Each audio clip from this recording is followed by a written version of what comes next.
સ્થાનિક સ્વરાજ્યની ચૂંટણીને લઈ ડીસા નગરપાલિકાનું રાજકીય મેદાન ગરમાયું છે, જેમાં તમામ 11 વોર્ડ માટેના ઉમેદવારોના નામોની યાદી જાહેર થતાં જ હવે શહેરના રાજકારણમાં ભારે ઉત્સાહ અને ગણગણાટ જોવા મળી રહ્યો છે. ડીસા નગરપાલિકામાં સત્તાના સૂત્રો હસ્તગત કરવા માટે દરેક વોર્ડમાં ઉમેદવારોની પસંદગી પ્રક્રિયા પૂર્ણ કરી દેવામાં આવી છે. જાહેર થયેલી યાદી મુજબ દરેક વોર્ડમાં 4 ઉમેદવારોના નામ નક્કી કરવામાં આવ્યા છે, જેઓ પોતપોતાના વિસ્તારમાં જનતાનો વિશ્વાસ જીતવા મેદાનમાં ઉતરશે.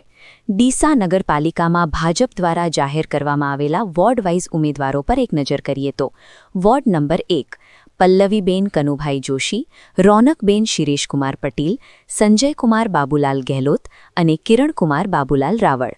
વોર્ડ નંબર 2 જયાબેન જીતેન્દ્રકુમાર શ્રોફ, ચારમીબેન વસંતભાઈ શાહ, દીપકભાઈ નેમાજી માળી અને શૈલેષભાઈ અંબારામ રાયગોર.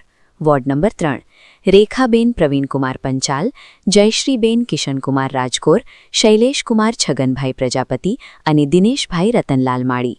વોર્ડ નંબર 4 દક્ષાબેન દિનેશભાઈ નાઈ, દીપિકાબેન ભાવેશભાઈ ત્રિવેદી, અતુલભાઈ શાંતિલાલ ઠક્કર અને ભવાનભાઈ રામાભાઈ પ્રજાપતિ.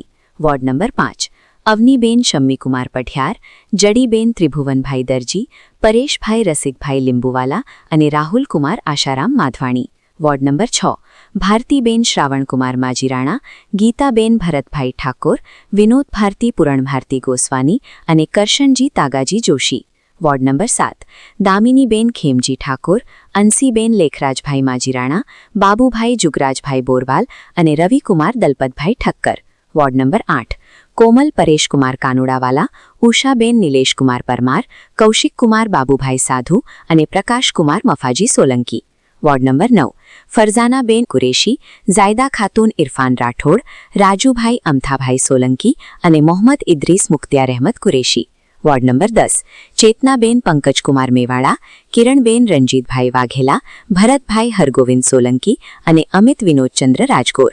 વોર્ડ નંબર 11 પૂજાબેન પરાગકુમાર પઢિયાર, નિશાબેન નરેશકુમાર ચૌહાણ, સાહિલ ફુલાભાઈ ભીલ અને પ્રશાંતકુમાર ફૂલચંદભાઈ પઢિયારના નામ પર ભાજપે મંજૂરીની મોહર લગાવી છે. ડીસાના તમામ વોર્ડમાં જ્ઞાતિ સમીકરણો અને વિકાસના મુદ્દાઓને ધ્યાને રાખીને આ નામો નક્કી કરવામાં આવ્યા હોય તેવું જણાય છે. ઉમેદવારોના નામ જાહેર થતાની સાથે જ હવે પ્રચારના શ્રી ગણેશ થશે અને મતદારો કોના પર કળશ ઢોળે છે તે જોવું રહ્યું.